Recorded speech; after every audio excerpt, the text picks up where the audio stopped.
설교를 선포해 줄 강사 목사님은 서울 서대문구 북가자동에 위치한 정가 성교교회 원로 목사님이신 이정복 목사님이십니다.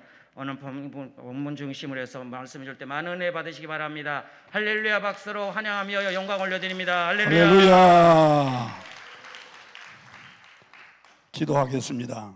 하나님, 이 밤에도 말씀을 통해서 풍성한 은혜를 받게 하여 주옵소서.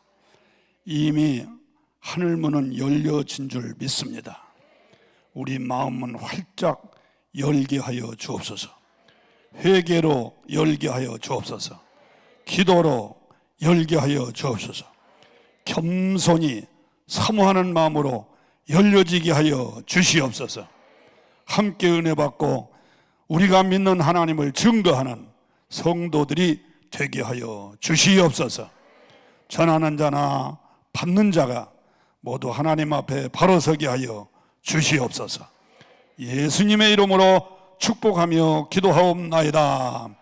아멘. 할렐루야. 자, 오늘 여기 본문에 있는 말씀을 보면은 13절에 읽진 않았습니다만 13절에 그 사람이 창대하고 왕성하여 마침내 거부가 되었다, 그런 말씀이 있어요. 이 마침내라는 의미는 여러분이 아시지요? 결국은 끝내 마지막은 좋은 일이 있었다, 그런 의미 아니겠습니까? 인생도 초년은 고생하지만 노년은 행복해야 돼요.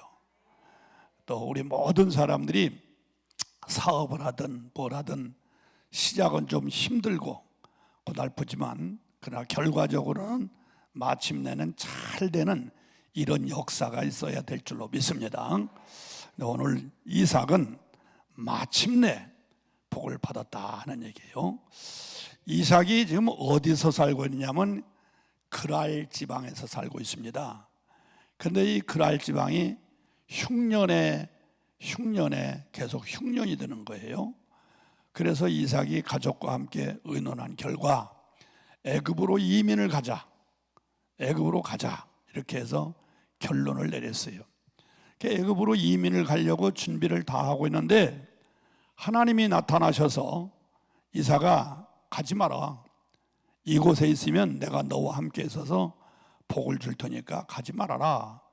그 말 한마디에 이삭은 어떤 이유도 어떤 변명도 되지 않고 예 하고 순종했습니다.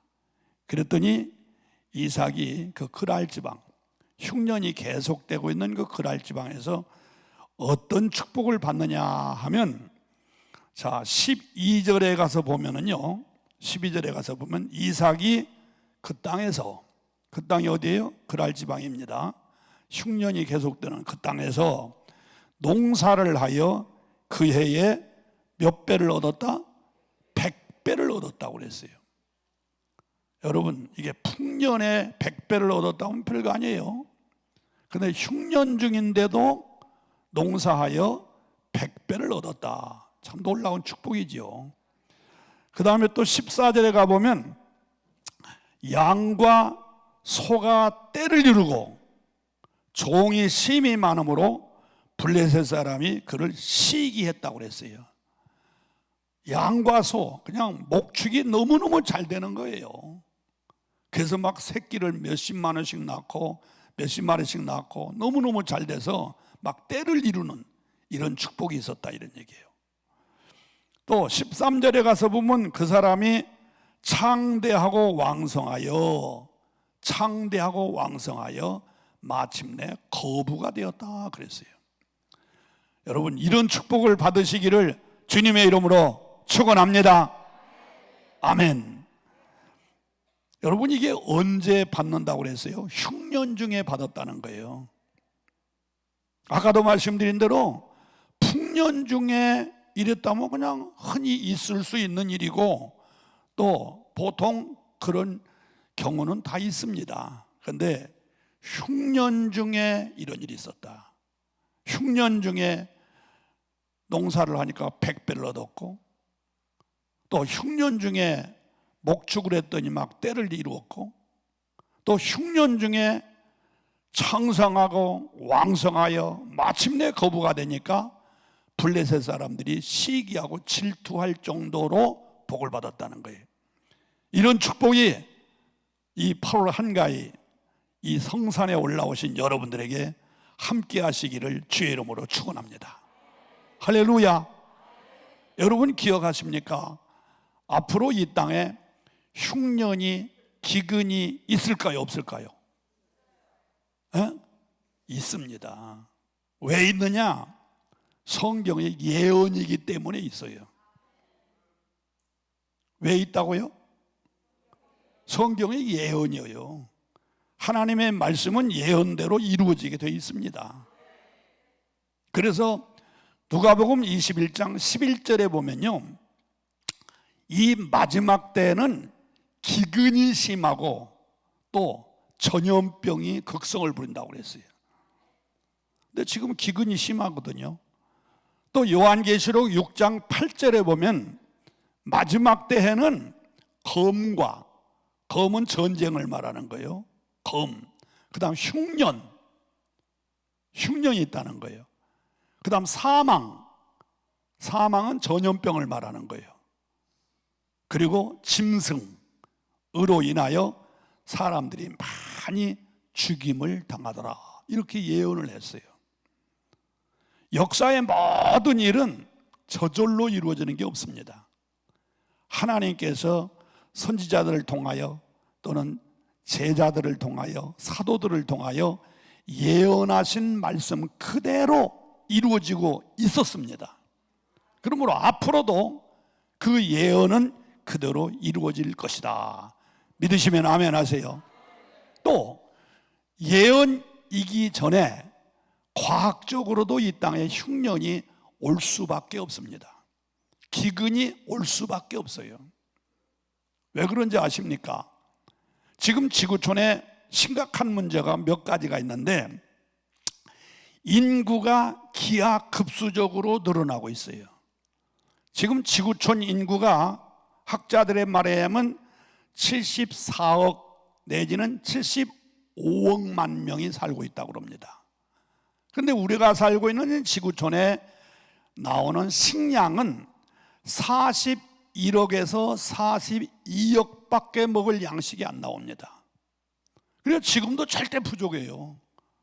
우리나라는 막 남아서 버리고 난리지만 지금 세계는 기하산상에서 먹을 것이 없어 굶어 죽는 사람이 무지기수입니다. 그런데 앞으로 어떻게 되느냐? 앞으로 더 심하다는 거예요. 통계에 의하면 죽는 사람 빼놓고 늘어나는 사람만 1년에 1억 3천에서 1억 5천만 명이 늘어납니다. 그러니 앞으로 인구는 기하급수로 늘어나는데 반대로 식량은 점점 줄어들고 있어요. 그래서 이 땅에는 기근이 있고 흉년이 있을 것이다. 두 번째 문제는 지금 지구의 온도가 점점 올라가고 있어요. 이걸 가리켜서 지구 온난화 현상이라고 그래요.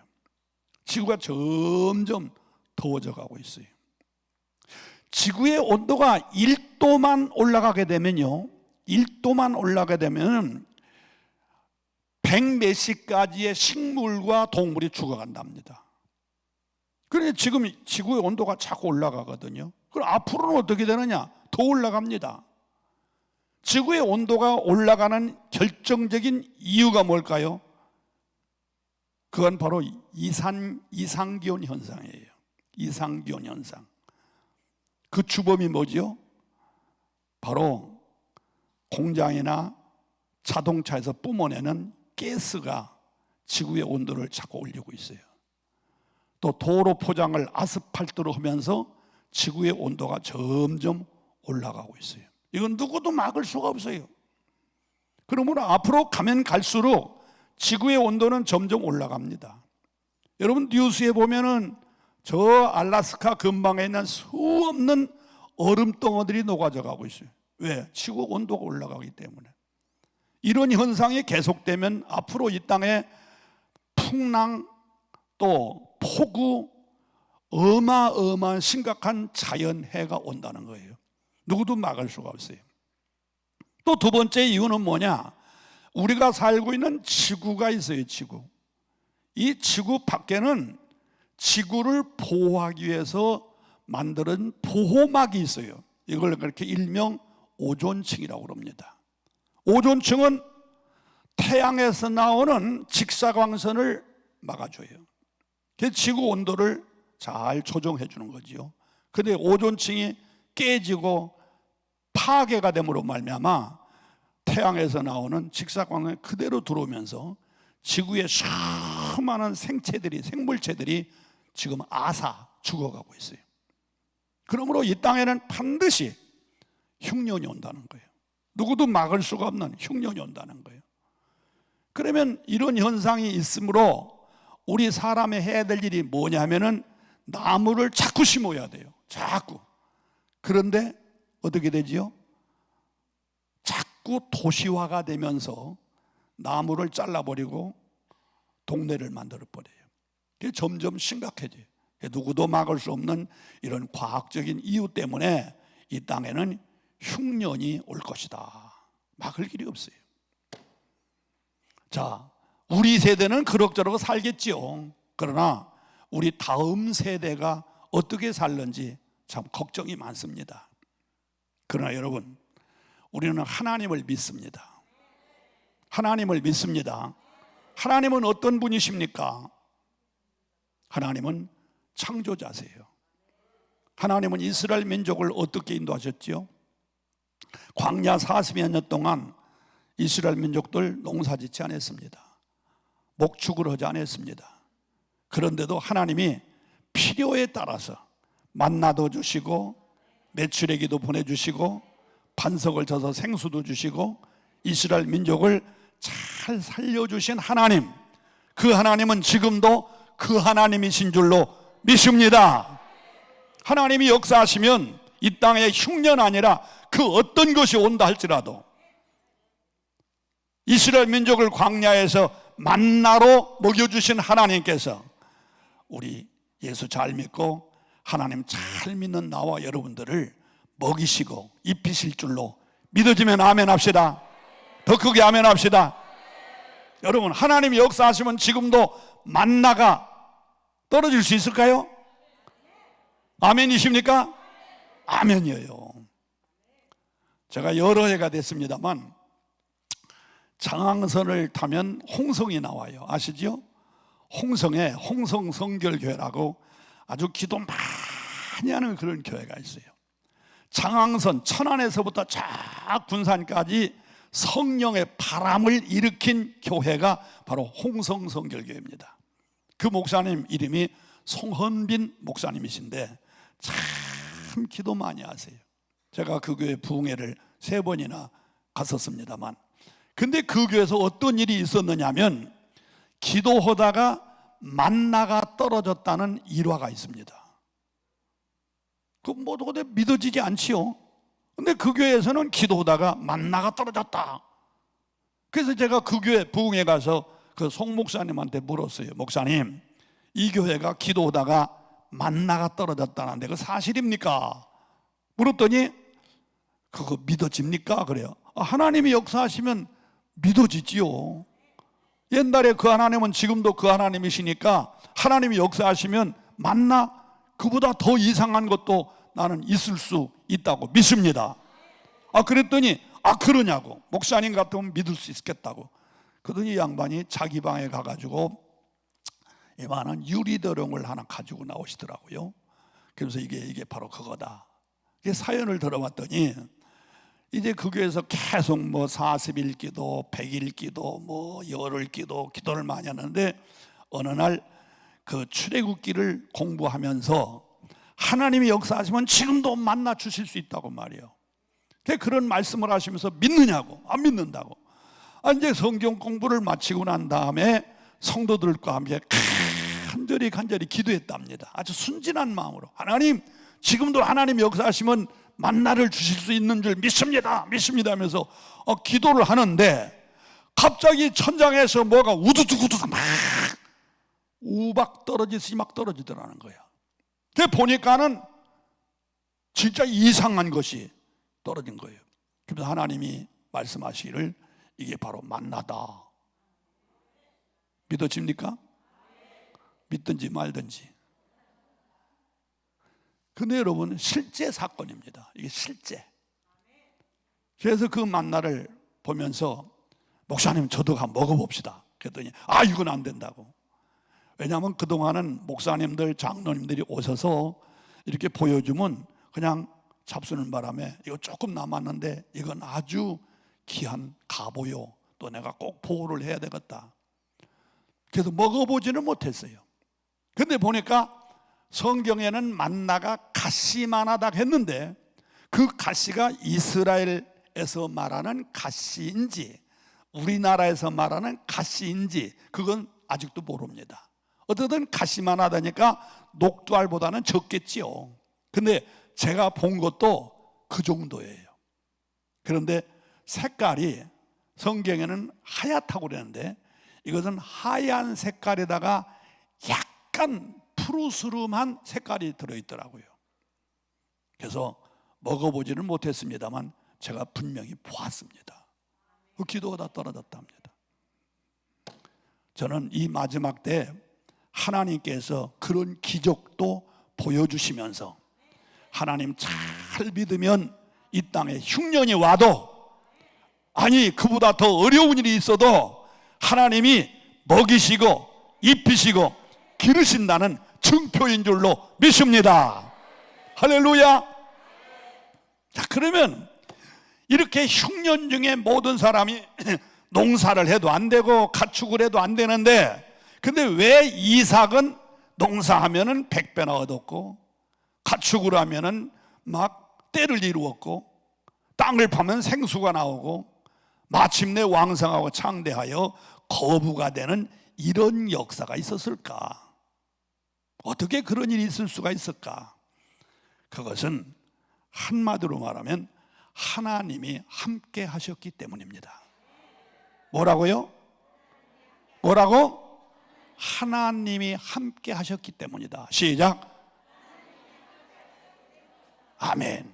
오늘 여기 본문을 보세요. 3절에 보니까 이 땅에 거루하면 내가 너와 함께 있어 내게 복을 주고 내가 이 모든 땅을 너와 내 자손에게 주리라. 함께 하겠다는 약속.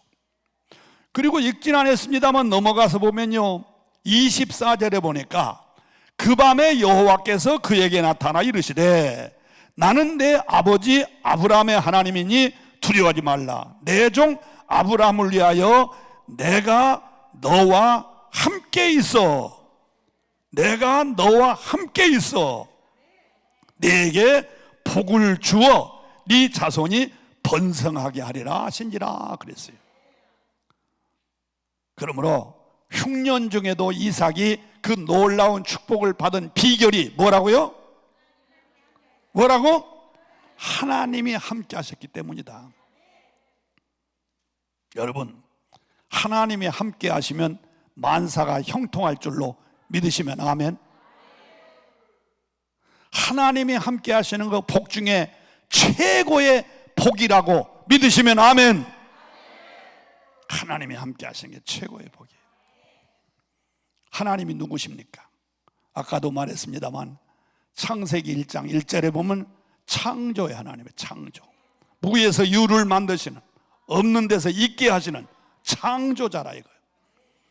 창세기 17장 1절에 보면 하나님은 전능자래요. 전능자. 안 되는 걸 되게, 불가능을 가능하게 만드는 전능자가 하나님이라는 거예요. 출애굽기 15장 26절에 보면 우리 하나님은 치료자라고 해요. 치료자. 병을 치료하시고 어려운 사건도 바꿔놓으시는 치료자라고 그랬어요. 시편 18편 1절 이하를 보면 하나님은 힘이시여 우리의 반석이 되어주시고 나의 산성이 되어주시면 그 누구도 나를 해할 수가 없다고 그랬어요. 힘이세요. 잠언 2장 6절에 보면 지혜와 지식과 명철을 주시는 분이 하나님이시라고 그랬어요. 사무엘상 2장 6절로 7절 8절까지 보면 하나님은 살리기도 하시고 죽이기도 하시고 올리기도 하시고 내리기도 하시고 부하게도 하시고 가난하게도 하시고 인간의 생사화복을 주장하시는 분이 하나님이시라 이거예요. 믿으시면 더 크게 아멘. 따라서 하십시다. 하나님은 창조자요, 전능자요, 치료자요, 지혜로운 자요, 힘있는 자요, 생사화복을 주장하는 자십니다. 믿어지십니까? 믿어지십니까? 그러므로 그런 하나님이 함께 하신다. 그건 최고의 자산을 가지는 겁니다. 아파트 몇 채 가지고 뭐 부동산이 얼마, 현금이 몇십억, 그것도 자산이지만 하나님이 함께 하시는 자산이 더 큰 자산이에요. 이 자산은 세 가지가 있어요. 하나는 유형의 자산, 유형의 자산, 보이는 자산. 아파트, 빌딩, 현금, 또 무슨 부동산, 저금 통장, 이게 다 유형의 자산이에요. 유형의 자산. 대단히 좋지요. 그러나 그보다 더 좋은 자산은 무형의 자산이에요. 무형의 자산은 뭐냐? 지식, 지혜, 기술, 재능, 이거 무형의 자산이에요. 유형의 자산 좋지만 무형의 자산이 더 좋아요. 이거 있으면 유형의 자산은 언제든지 가질 수 있어요. 그러나 무형의 자산이 없으면 지혜, 지식, 재능, 기술, 이게 없으면 이 유형의 자산 한순간에 없어질 수도 있어요. 그래서 유형의 자산보다는 무형의 자산이 더 좋다. 근데 이 두 가지 자산보다 더 좋은 게 있어요. 그게 뭐냐? 바로 영적 자산입니다. 영적 자산. 영적 자산이 뭘까? 하나님이 함께 하시는 거예요. 아멘이십니까? 그래서 요한 3서 2절에 뭐라고 그랬어요? 내 영혼이 잘된 것 같이. 이게 영적 자산이에요. 범사가 잘되고 유형의 자산이야. 건강하기를 원하노라.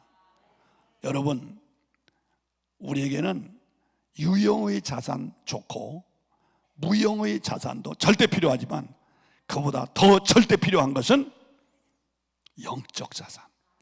하나님이 함께 하시는 것입니다. 이 축복 받으시기를 축원합니다. 하나님이 함께 하시면 최고의 백을 가지는 거예요.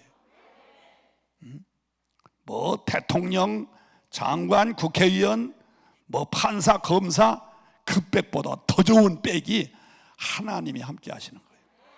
아멘이십니까? 젊은 사람들이 성공하고 승리하려면 쌍기역 5개가 있어야 된다 그래요. 5개 내지는 6개가 있어야 된다. 쌍기역. 첫째는 뭐냐? 꿈, 비전이 있어야 된다는 거예요. 두 번째는 꾼, 전문가가 돼야 된다 이거예요. 세 번째는 끼, 재능이 있어야 된다는 거야. 네 번째로는 강인한 의지력. 치열한 경쟁 사회에서 살아남으려면 깡다구가 있어야 된다. 깡이 있어야 된다. 그리고 5번째가 뭐냐면 끈이 있어야 된다. 끈이 뭔지 알아요? 동아줄, 밧줄?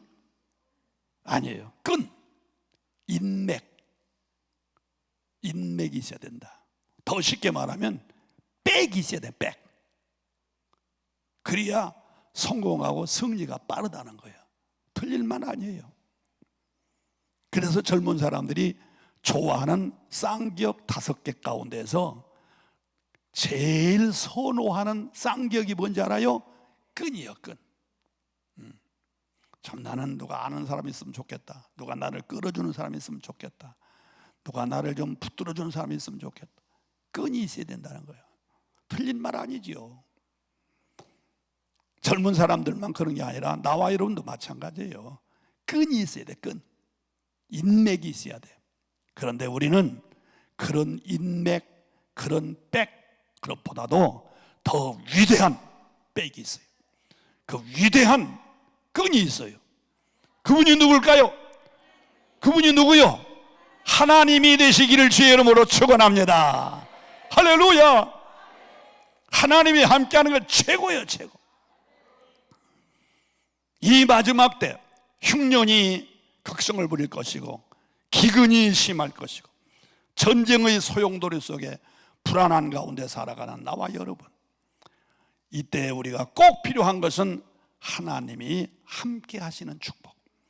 이 축복을 받기를 주의 이름으로 축원합니다. 할렐루야. 여러분뿐만 아니라 여러분 자녀들에게도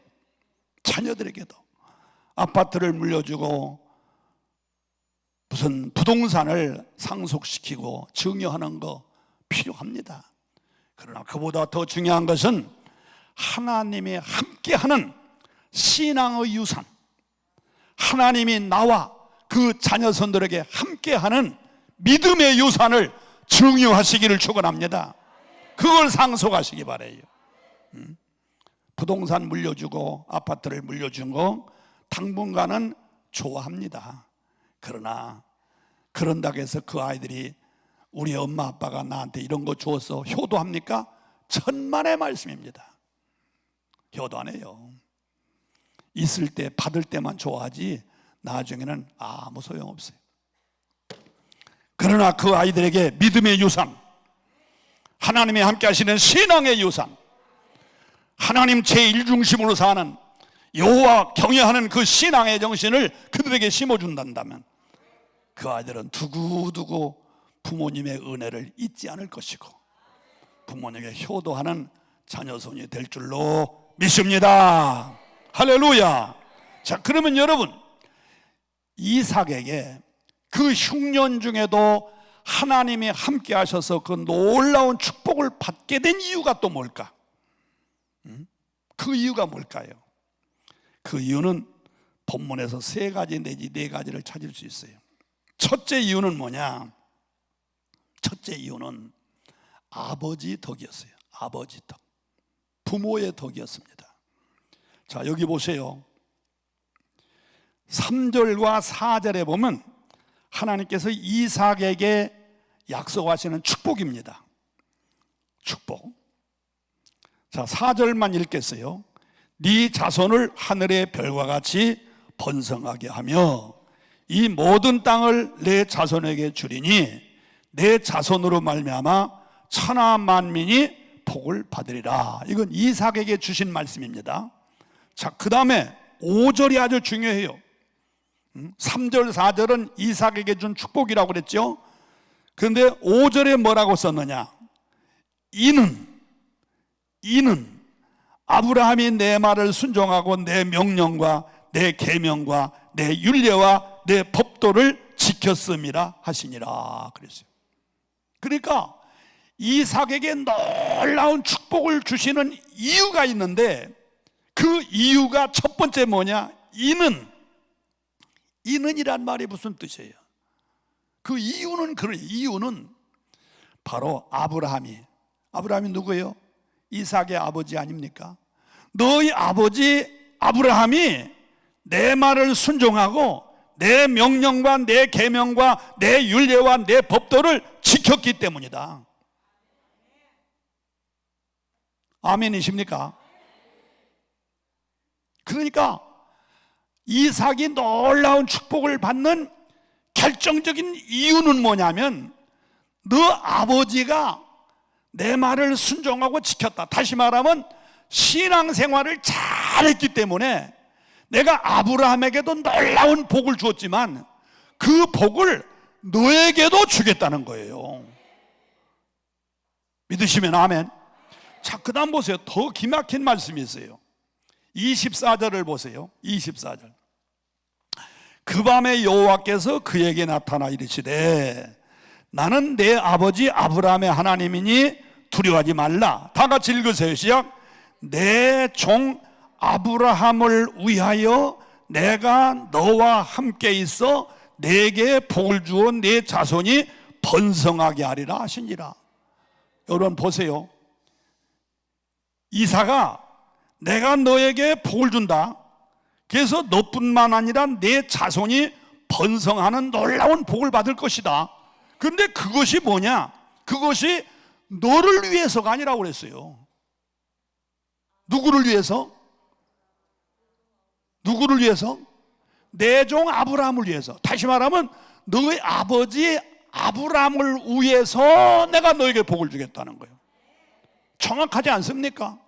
아까 5절에서는 네가 복을 받는 이유는 너희 아버지가 신앙생활 잘했기 때문이고, 여기 24절에서는 내가 너에게 놀라운 복을 주는데 그것은 너를 위해서가 아니라 너희 아버지를 위해서 내가 너에게 복을 주겠다는 거예요. 와, 저는 이 성경을 읽으면서 부모의 사명과 의무가 얼마나 중요한 것을 깨달았어요. 자, 여러분 물어보십시다. 여러분 자녀가 복받고 잘 살기를 원하시면 크게 아멘 해보세요. 다시 한번, 여러분 자녀 손이 복받고 잘 살기를 원하시면 손 들고 아멘 하시기 바랍니다. 할렐루야. 저도 아멘이시죠. 저도 아멘이에요. 자, 그러려면 이 말씀에 준하여 내 자녀가 복받고 잘 되기를 원하면 누가 신앙생활을 잘해야 됩니까? 누가? 내가 합니다. 부모인 내가. 부모인 내가 신앙생활을 잘해야 됩니다. 이 말을 바꾸서 말하면 부모인 내가 신앙생활 잘하면 복일랑 그만두고 있는 것도 홀랑 까먹어버려요. 제가 몇 년 전에 대전에 중앙에 있는 큰 교회 부흥회를 간 적이 있어요. 그 교회 모 장로님 하면 교단에서도 알아주는 분, 교계에서도 알아주는 분, 지역사회에서도 그분 이름 대면은 모르는 사람이 없을 정도로 알아주는 사람이에요. 왜? 그분은 사회사업가로 일도 많이 했지만 특별히 재산이 엄청나게 많아요. 유성 아시지요? 유성이 지금 완전 개발돼 가지고 대도시가 됐습니다만, 개발되기 전에 그 유성 일대에 그분의 땅이 수십만 평이었어요. 어마어마한 갑부입니다. 그래서 제가 그 교회에 갔어요. 그분은 돌아가셨어요. 그래서 그분 아들들이 있다는 걸 내가 잘 알고 갔는데, 한두 사람은 아는데 한 뭐 넷인가 다섯인가 있는데 잘 모르겠어요. 근데 물었어요, 목사님한테. 그 아무개 장로님 자제분들 교회 잘 나오시나요? 내가 알고 있는 그분 이 부흥회를 해도 잘 안 보이네요. 그랬더니 안 나옵니다. 안 나옵니까? 아니면 교회 안 다닙니까? 그랬더니 교회 안 다닌다고 봐야죠. 세상에. 그 유명한 장로님은 자제분들이. 긴 얘기 필요 없습니다. 어떻게 된 겁니까? 했더니 그 자제분들이 그 어마어마한 재산을 다 탕진하고 팔아먹어버리고 없애버리고 지금은 빚더미에 살고 있습니다. 놀래서 기절할 뻔했어요, 세상에. 그거 왜 그랬느냐? 이거 왜 그랬느냐? 내가 볼 때는 감히 내가 하나님이 아니기 때문에 판단을 할 수 없으나, 방금 전에 말한 그 장로, 교단에서도 알아주고 초교파적으로 알아주고 지역사회도 알아주고 알아주는 명성은 있는데 하나님 보시기에 점수를 받을 사람이 아니었습니다. 내가 그분을 압니다. 그러니까 하나님께서 그 당대 어마어마한 재산을 줬는데 하나님이 함께 하시지 않으니까 한순간에 무너져 2대 3대도 아니고 바로 아랫대에 가서 망하더라고요. 저는 그런 사례를 우리 교회에서도 봤습니다. 우리 교회 모 장로가 현금을 제일 많이 가지고 있어요.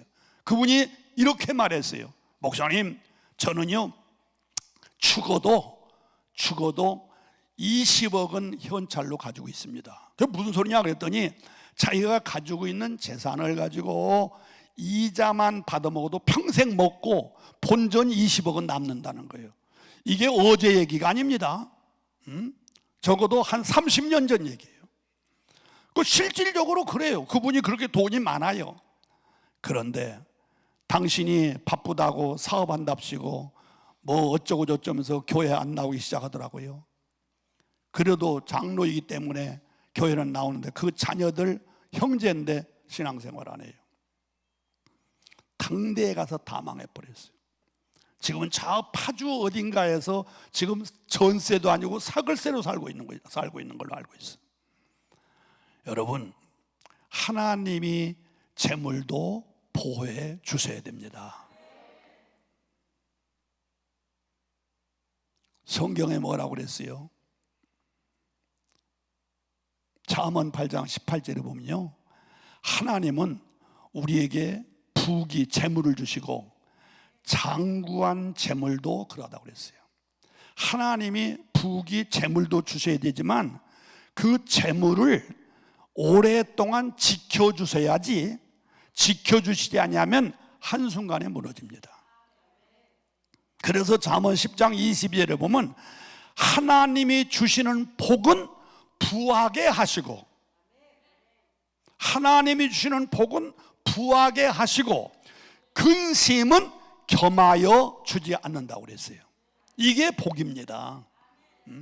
아무리 내가 많은 복을 받았어도 근심이 들어오면 그 근심이 있는 복을 가지고 나가버립니다. 그 근심이 있는 복으로 오히려 그 집에 폐가하고 망신나고 불행하고 이혼소동 자녀들이 싸우고 난리 납니다. 근심이 안 들어와야 돼요. 그런데 누가? 하나님이 주셔야 돼. 하나님이. 그렇기 때문에 역대상 4장 10절에 보면 아주 모델 축복받은 사람이 있어요. 그 사람이 누구냐? 야베스라는 사람이에요. 야베스는 하나님께 이렇게 기도합니다. 하나님, 나에게 복을 주시고 복에 복을 더하여 주소서. 그리고 지경을 넓혀주세요. 복에 복을 주시고 지경을 넓혀주세요.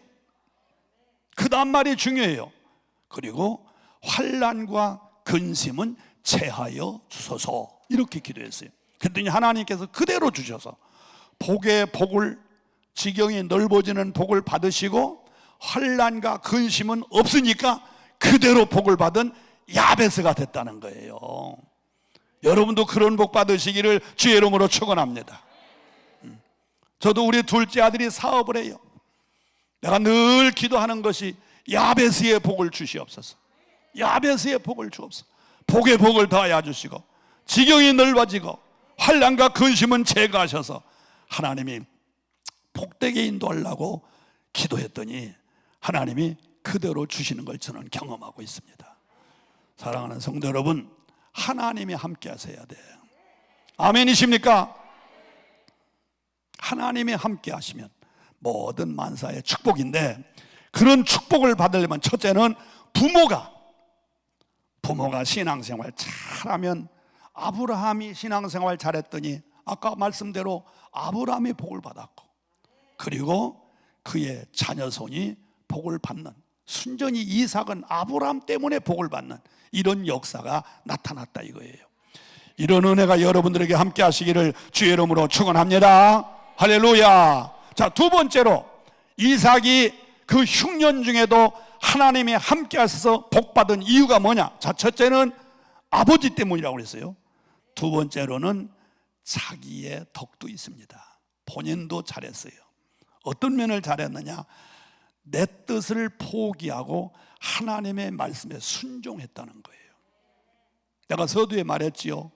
그랄 지방에 흉년이 거듭되니까 보따리에 싸질머지고 애굽으로 이민 가려고 다 계획을 세우는데 어느 날 갑자기 하나님이 나타나셔서 이삭아, 가지마.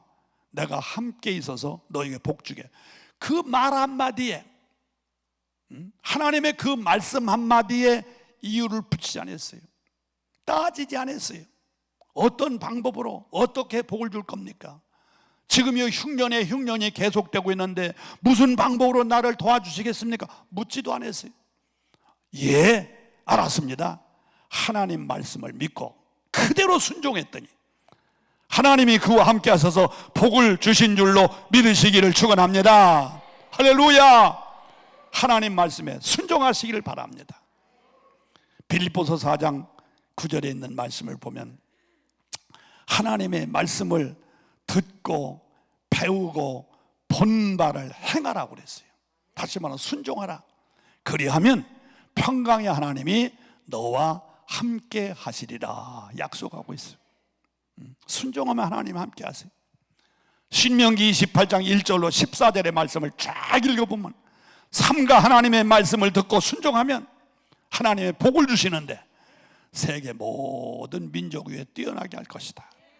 들어가도 복을 받고 나가도 복을 받고 너의 우양이 복을 받고 너의 자녀들이 복을 받고 너의 떡반죽 그릇이 복을 받고 도시에서도 복을 받고 성읍에서도 복을 받고 네가 들어와도 복을 받고 나가도 복을 받고 네 손으로 하는 일마다 다 잘되어 남을 꾸어줄지언정 꾸임을 받지 않을 것이고 너를 대적하러 온 사람이 한 길로 왔다가 7길로 도망가는 역사가 나타날 것이고 내가 너와 함께해서 모든 만사가 잘되게 하리라고 분명히 약속하고 있습니다.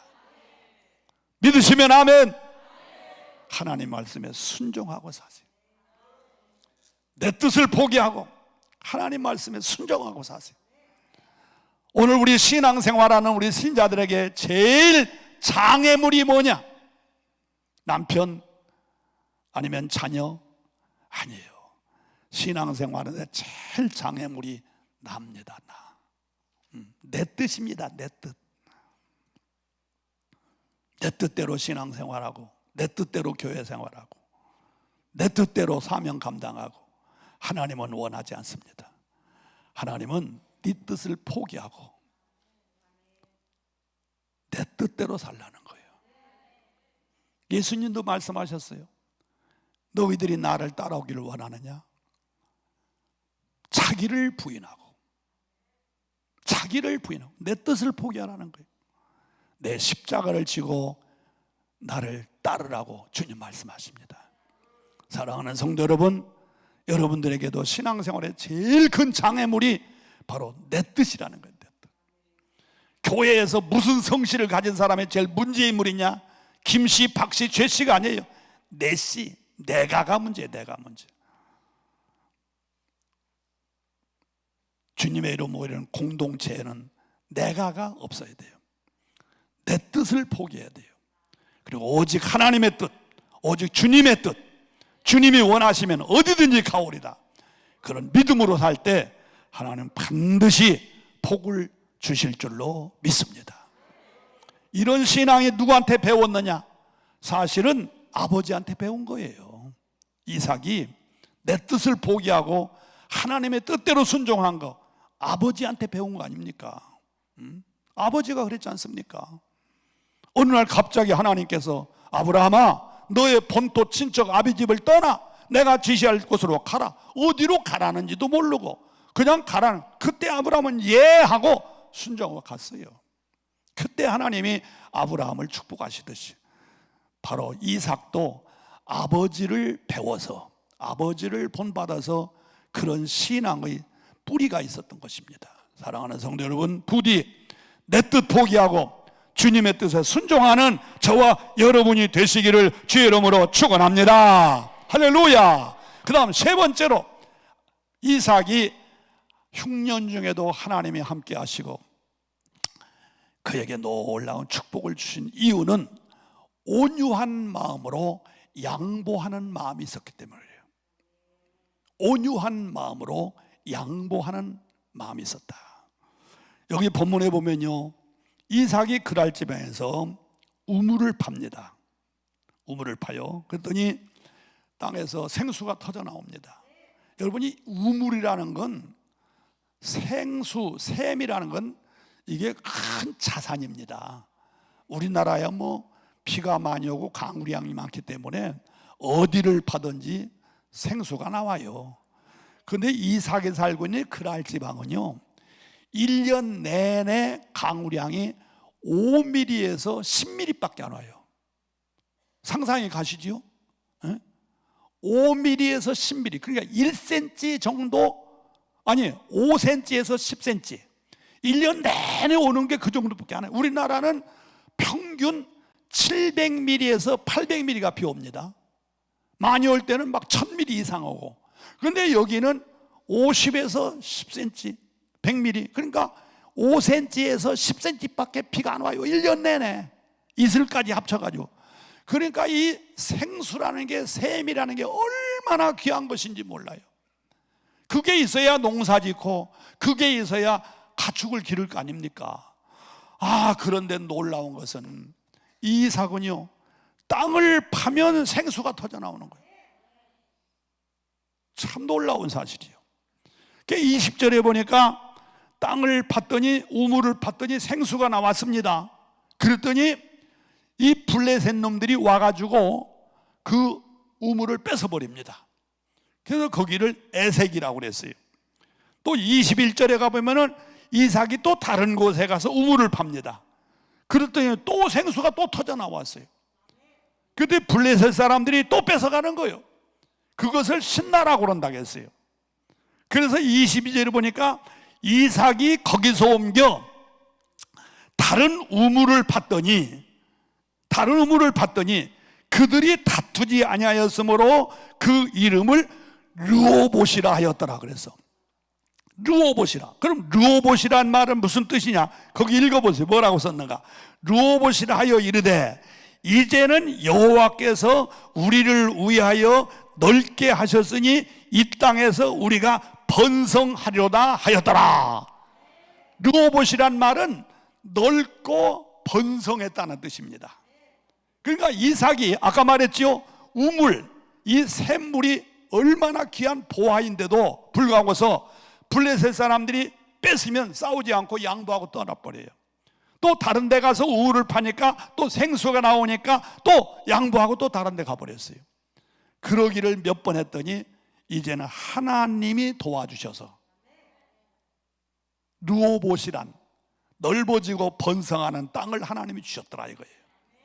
맞습니다. 사랑하는 성도 여러분, 오늘 우리가 사는 이 세상 온유한 마음으로 양보하고 살면요 맨날 당합니다. 세상 사람들한테 바보 취급을 받고 왕따 당합니다. 그렇기 때문에 오늘 세상 사람들은 전부 자기중심이야. 자기중심. 내 것은 내 것이고 네 것도 내 것이다. 내 것이 안 될 때면 네 것이라도 내 것을 만들겠다. 이게 사람들이 전부 자기중심입니다. 온유한 마음으로 양보해라 그랬다가는 못 견딥니다. 그러나 여러분, 그건 인간적인 방법이고 하나님의 방법은 온유한 마음으로 양보하면 하나님이 복 주십니다. 믿어지면 아멘 하세요. 더 크게 아멘 해보세요. 성경의 약속입니다. 마태복음 5장 5절에 보면 온유한 자는 복이 있나니 저희가 땅을 기업으로 받을 것이요 그랬어요. 온유한 사람 복 받는다고 그랬어. 오히려 하나님이 땅을 기업으로 주신다고 그랬어요. 사도행전 20장 35절에 보면은 남에게 주는 자가 받는 자보다 복이 있다고 그랬어요.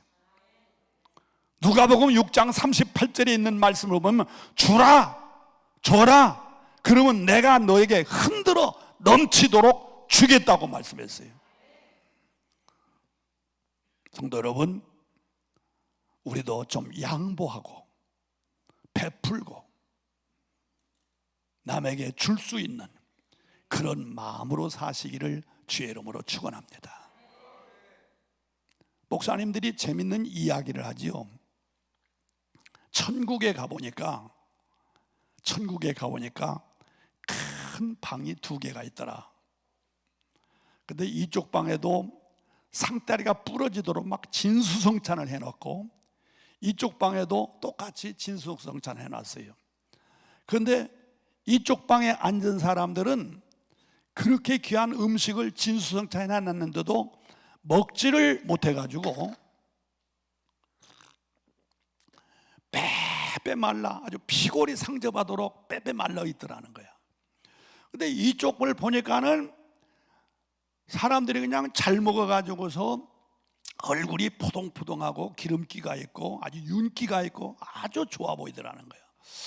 그래서 왜 그런가 하고 보니까는 이쪽 방에 앉은 사람과 이쪽 방에 앉은 사람 똑같은 점이 있는데 전부 다 곰배팔, 팔이 뻗엉팔, 팔이 뻗어 있어요. 그러니까 이쪽 방에 앉은 사람들은 뻗엉팔이니까 음식을 집기는 집는데 먹지를 못해가지고 다 흩어져 버리는 거야. 그래서 진수성찬을 해놓고 빼빼 말라 있더라 이거지. 근데 이쪽 방에 있는 사람들은 보니까 똑같이 뻗엉팔들인데 이 사람들은 집어가지고 지가 먹지 않고 상대편을 주더라 이거야. 그 사람은 집어서 나를 주고, 그러니까 이 사람들은 살찌고 윤기고 푸동푸동하고 이쪽 사람들은 빼빼 말랐더라. 그런 얘기 목사님들한테 들어보셨죠? 못 들어보셨어요? 이건 한 예입니다만서도 바로 천국 갈 사람은 이쪽 사람이어야 된다는 겁니다. 자기만 알고 내 입, 나 그러면 천국 못 간다는 거예요. 내가 남에게 베풀을 때, 줄 때, 양보할 때 나도 살고 너도 산다는 거예요. 여러분 잘 아는 이솝의 이야기 가운데 양과 염소 얘기 잘 아시잖아요. 외나무다리에서 염소들이 만났습니다. 자, 이 외나무다리에서 누가 비껴가야 되는데 이거 비껴갈 수가 없잖아요. 그러니까 서로가 그냥 치그덩 하다가 둘 때 밀치고 하다가서 둘 다 물속에 붕덩 빠져버렸어요. 근데 얼마 후에 양들이 옵니다. 양들이 쫙 오는데 보니까 양들은 어떻게 했습니까? 한쪽 양에 탁 엎드립니다. 그러니까 이쪽 양이 딛고 넘어가고 그리고 건너가더라. 뭐 이런 얘기 들으셨잖아요. 여러분, 우리는 염소가 되면 안 됩니다. 양이 되셔야 됩니다. 내가 양보하고 내가 베풀고 내가 줄 수 있을 때 바로 내가 복을 받는 겁니다. 아멘이십니까? 더 크게 아멘이십니까? 양보하고 베풀자. 온유한 마음으로 양보하고 베풀자. 가정에서도 마찬가지예요. 형제간에도 마찬가지고. 나는 목회하면서 주변에서 많이 봤어요. 부모님들이 재산을 넘기고 가니까 형제들이 서로 양보를 안 합니다. 대가리 터지게 싸웁니다. 세상에 철천지 원수가 그런 원수가 없습니다. 그런 모습을 보면서 두 가지를 생각했어요. 나는 절대로 재산을 자녀들에게 넘겨주지 말아야 되겠다. 또 하나는 몽땅 하나님께 바쳐야 되겠다. 그런 생각을 만약에 했댔어요. 그러면 안 돼요. 서로 양보해야 돼. 양보. 이해가 되십니까? 양보해야 돼. 그러면 존경받고 사랑받습니다. 이런 얘기가 있어요. 어떤 아버지가 경마를 참 좋아했어요. 말 타는 경마. 그래서 한 마리, 두 마리, 한 마리, 두 마리 키우다 보니까 17마리가 됐어요. 그래서 이 아버지가 자녀들에게 그 경마를 유산으로 넘겨주는 거예요. 그래서 유언했어요. 야들아, 내가 죽으면 이 경마 17마리 중에서 2분의 1은 맏아들 네가 가져라 줬어요. 그리고 3분의 1은 둘째 아들 네가 가져라. 그리고 막내는 그동안 나한테 사랑도 많이 받았으니 너는 9분의 1만 받아라. 이렇게 유언을 했어요. 알았습니다. 그러고서 얼마 후에 그 아버지가 세상 떠나셨어요. 장례를 다 치르고 난 다음에 이 경마 17마리를 아버지가 유언한 대로 나눠야 되겠단 말이죠. 자, 첫째 아들은 얼마 가져라? 2분의 1을 가져라. 자, 2분의 1이면 몇 마리예요? 17마리에서 2분의 1이면 초등학교도 못 나오셨나? 그렇죠. 8마리 하고 하나가 남는 거예요. 하나가 남아요. 자, 둘째 아들에게 3분의 1을 가져라 그랬어요. 자, 그러면 17마리의 3분의 1은 얼마지요? 3, 5, 15, 5마리 하고 2마리가 남는 거예요. 자, 막내에게 9분의 1을 가지라고 그랬어요. 그런데 17마리에서 9분의 1을 가지라고 보니까 한 마리하고 나머지 또 8마리가 남는 거예요. 야, 문제는 여기서부터 생겼어요. 남는 게 뭐냐? 남는 게. 안 남고 짝짝 잘라졌으면 좋은데 남으니까 그것을 삼형제가 싸우는 거예요. 한 마리 남는 건 내가 갖겠다. 2마리 남는 건 내가 갖겠다. 막내는 아직 형님들 욕심도 많지 말이야. 그만큼 가졌으면 됐지. 그건 나를 줘야지. 왜 너한테 주냐? 너야 아빠가 너를 얼마나 사랑했는데. 서로가 대가리 터지게 싸우는 거 이게. 남는 것 때문에. 그때에 교회 다니는 장로님 한 분이 작은아버지가 있어요. 작은아버지가 그 작은아버지도 말을 좋아했던지 말을 타고 경마를 타고 슬슬 돌아다니면서 조카네 집에 와 보니까 세상에 이 말 때문에 서로가 대가리 터지게 싸우는데 이거 해결할 방법이 없어요. 왜 형님이 그렇게 유언을 했을까? 딱 부러지게 하지 않고서 왜 2분의 1, 3분의 1, 9분의 1 해가지고 이게 짝이 안 맞게 말씀하셔가지고 이렇게 난리를 일으켰을까? 안타까웠어요. 그래서 곰곰이 생각하다가 기도하는 가운데 하나님이 지혜를 주셨어요. 그 작은아버지 장로님한테. 근데 사실 평소에 이 작은아버지 장로님은요, 이 조카들이 예수를 안 믿으니까 별로 작은아버지를 존경하지 않았어요. 그런 경우가 있지 않습니까? 그래서 작은아버지가 기도하는 가운데 얼른 지혜가 떠올랐어요. 내가 양보하고 내가 베풀자. 그래서 당신이 타고 있었던 그 말 한마디를 주었어요. 삼형제에게 주면서 이것을 합쳐서 나눠 가져라 그랬어요. 자, 한번 나눠 봅시다. 이제 몇 마리가 됐어요? 18마리가 됐죠.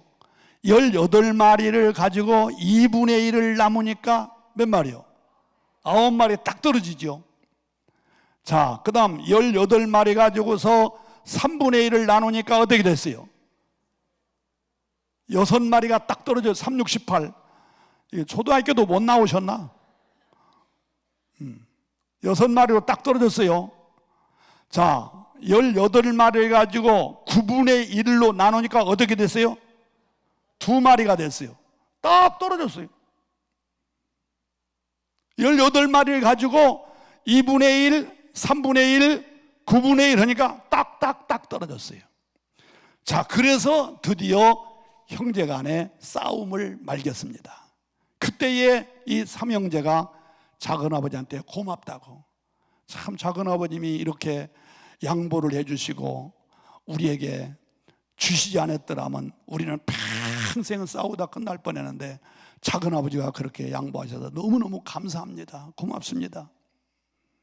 됐다. 너들 싸우지 않고 화목할 수 있게 됐다. 그런데 작은아버지 어떡하시죠? 우리는 챙길 거 챙겼는데 작은아버지는 그 한 마리 있는 말까지 다 빼앗기고 가시게 되니 어떡하지요? 그러니까 이 작은아버지가 능청을 떨면서 하는 말이, 그래, 그냥 남는 거 있으면 주고 없으면 그만둬라 이랬어요. 뭐라겠다고? 남는 거 있으면 주고 없으면 그만둬. 자, 그런데 지금 남았어요? 안 남았어요? 안 남았죠? 그런데 남았어요. 그런데 보세요. 자, 큰아들에게 2분의 1 줬어요. 몇 마리지요? 8마리. 둘째 아들에게 6마리 줬어요. 6마리 줬지요? 자, 그러면 8 더하기 6이면 얼마요? 14마리죠? 맞아?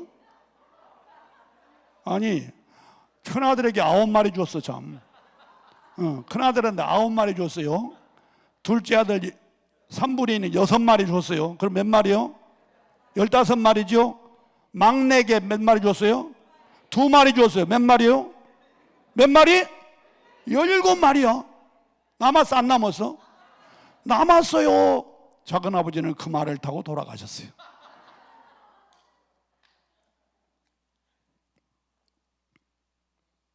그래서 그 작은 아버지는 존경받았어요.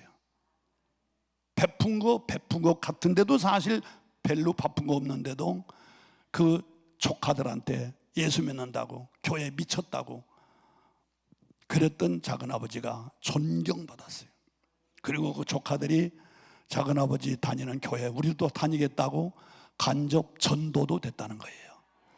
사랑하는 성도 여러분, 온유한 마음으로 양보하면 너도 좋고 나도 좋고 하나님 앞에 영광 돌리는 축복의 역사가 있을 줄로 믿습니다.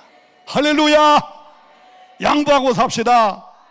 형제 간에, 가족 간에, 교우 간에, 공동체 안에서 온유한 마음으로 양보하고 살면 하나님은 반드시 복을 주실 것입니다.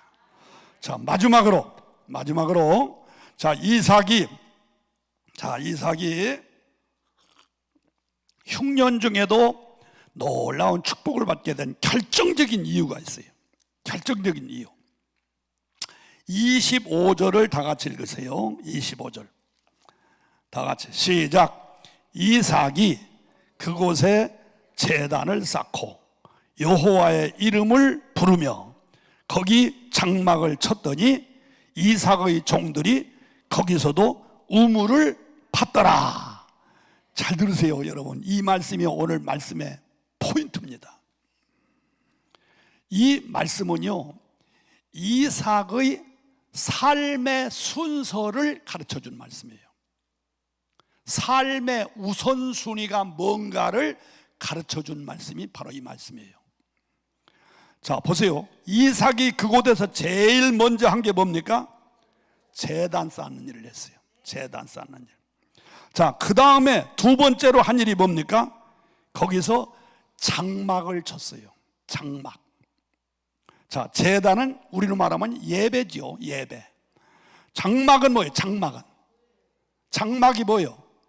장막은 우리 사택입니다. 집입니다. 집. 자, 그 다음에 이삭의 종들이 거기서도 무엇을 팠더라? 우물을 팠더라. 우물은 뭘까요? 우물은 생업입니다. 생업. 우물이 있어야 농사 짓고 우물이 있어야 가축을 기르고, 그러니까 생업입니다. 생업. 잘 들으세요.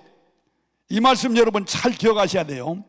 이삭의 삶의 우선순위가 첫째가 예배였다는 거예요. 두 번째가 가정이었다는 거예요. 세 번째가 생업이었다는 겁니다. 이해가 되시면 아멘. 여러분, 이 세 가지는 우리에게 어느 것도 소홀히 해서는 안 되는 일입니다. 맞아요? 틀려요? 생업 절대 중요합니다. 가정 절대 중요합니다. 또 우리로 하면 예배 절대 중요합니다. 하나도 소홀해서는 안 돼요. 이 셋 중에 어느 것이라도 소홀히 한다면 그 사람은 신앙생활 빵점이에요. 예배, 교회 생활은 참 잘하는데 가정에 돌아가 보면 엉망진창이다. 가정에는 충실한데 예배는 소홀하다. 가정도 좋고 예배도 좋은데 직업이 없다. 생업이 없고 놀고 먹는다. 빵점이에요. 그 사람 신앙생활 빵점이에요. 이해가 되시면 아멘. 어느 것도 소홀해서는 안 돼요. 우리는 철저하게 예배, 가정, 생업, 직업 이 세 가지는 철저하게 지키고 철저하게 충실하고 그리고 바로 지킬 줄 알아야 돼요. 동의하시면 아멘. 이삭은 바로 그랬어요. 그런데 기억하세요. 결론입니다. 순서는 바꾸지 말라는 거예요. 순서.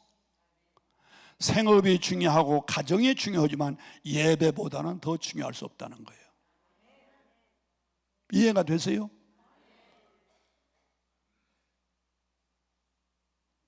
가정생활 잘해야 돼요. 그러나 예배보다는 우선이 되면 안 된다 이거야. 우리의 삶의 현장은 언제든지 예배, 성전 중심의 삶을 살면서 가정에도 충실하고 생업에도 충실하고. 아멘이십니까? 가정에 충실하고 생업에 충실하되 예배, 성전은 더 충실하라는 거예요. 그래야 복받아요. 그래야 하나님이 함께 하십니다. 여러분, 시편 84편을 펴보세요. 시편 84편.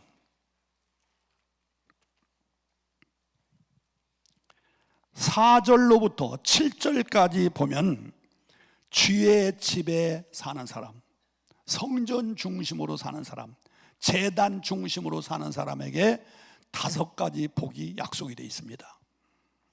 자, 보세요. 4절 다 같이 읽습니다. 시작. 주의 집에 사는 자들은 복이 있나니. 성전 중심, 제단 중심으로 살면 복이 있습니다. 무슨 복이 있느냐? 첫째, 시작.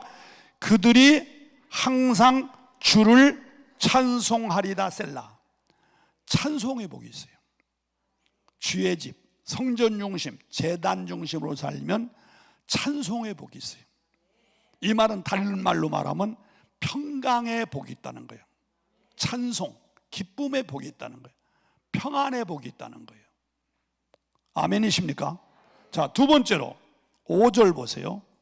주께 힘을 얻고 그 마음에 시온의 대로가 있는 자는 복이 있나니. 무슨 소리일까요? 시온의 대로가 있다. 시온은 예루살렘 성을 말하는 거예요. 그러면 예루살렘 성하면 상징적인 것이 뭐냐면 예루살렘 성전입니다. 성전. 그렇기 때문에 시온에 대로가 있는 사람 복이 있도다. 그러니까 예루살렘 성전에 대로가 뚫린 사람 복이 있다 이거예요. 여러분의 삶에 성전에 대로가 뚫리기를 주의 이름으로 축원합니다. 성전 가는 일에 장애물이 있으면 안 돼요. 그 문제를 놓고 기도하시면 장애물이 없어지고 대로가 뚫려질 줄로 믿습니다. 성전과 나는 언제든지 대로가 뚫려져야 돼요. 그런 사람에게 복이 있다는 거예요. 성전을 가는데 직장이 장애물이 되고, 건강이 장애물이 되고, 친구가 장애물이 되고, 자식이 장애물이 되고, 뭐 이런 일 저런 일로 장애물이 있고 문제가 생겨서 대로가 막히면 복이 없다 이거야. 예루살렘 성전에 대로가 뚫린 사람, 바로 여러분이 다니는 모모 교회와 여러분과 대로가 뚫려 있어야 복이 있다는 거야. 성전 중심, 제단 중심. 그 다음 또 뭐라고 그랬어요? 그들이 눈물 골짜기로 지나갈 때에 그곳에 많은 샘이 있을 것이며. 성전에 대로가 있어 교회 열심히 잘 다니는 사람에게도 때때로 눈물의 골짜기가 있을 수 있습니다. 원하든 원치 않든, 내가 실수했든 다른 사람이 실수했든, 나는 별일 없네 주변의 어떤 환경으로 인해서 눈물의 골짜기.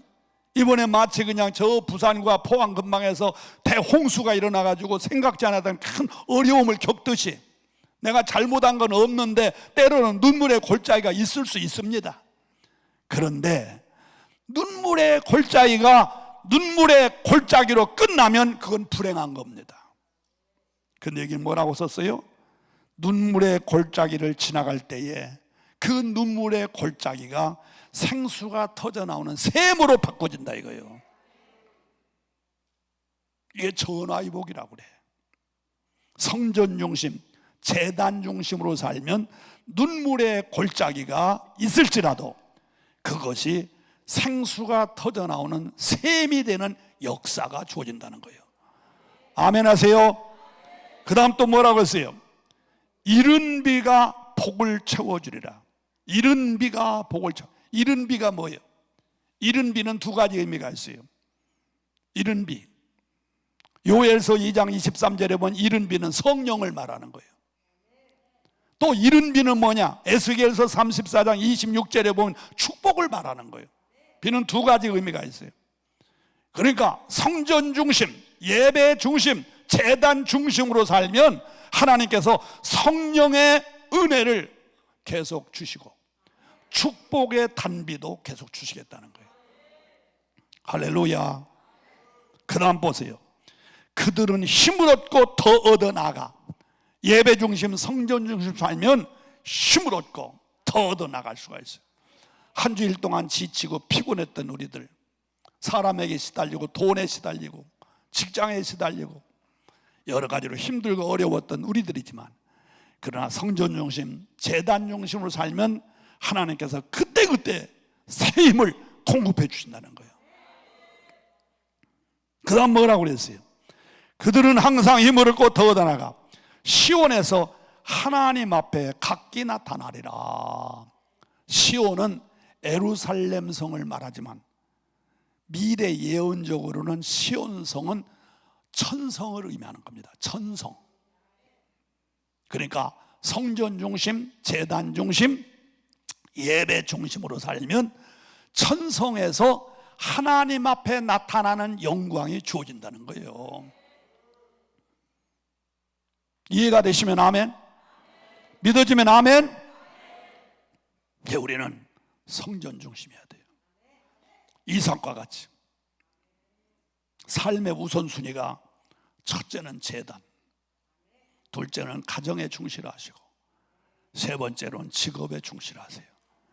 그런데 그 중에서 제1은 성전 중심, 예배 중심, 제단 중심으로 살면 그 앞에는 찬송의 복, 기쁨과 평화의 복이 있을 것이고, 그 앞에는 눈물의 골짜기가 생수가 터져나오는 역사가 있을 것이고, 그 앞에는 비가 내리는 성령의 역사와 축복의 비가 내릴 것이고, 그 앞에는 새 힘을 얻는 역사가 있을 것이고, 그 앞에는 천성에 가서 하나님 앞에 나타나는 큰 영광이 주어질 줄로 믿습니다.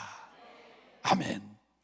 말씀 마칩니다. 사랑하는 성도 여러분, 마침내 복을 받았던 이삭처럼 우리 그런 신앙생활 하다가 하나님께 가서 축복받고 우리 자손만대 하나님의 은총에 함께 하시기를 주의 이름으로 축원합니다. 다 같이 우리 기도하겠습니다. 다 같이 주여 한번 부른 다음에 나에게도 마침내 이삭에게 주었던 복을 주시옵소서. 주여로 시작합니다. 주여, 오늘도 우리에게 귀한 말씀이었습니다. 우리가 이 말씀을 마음속에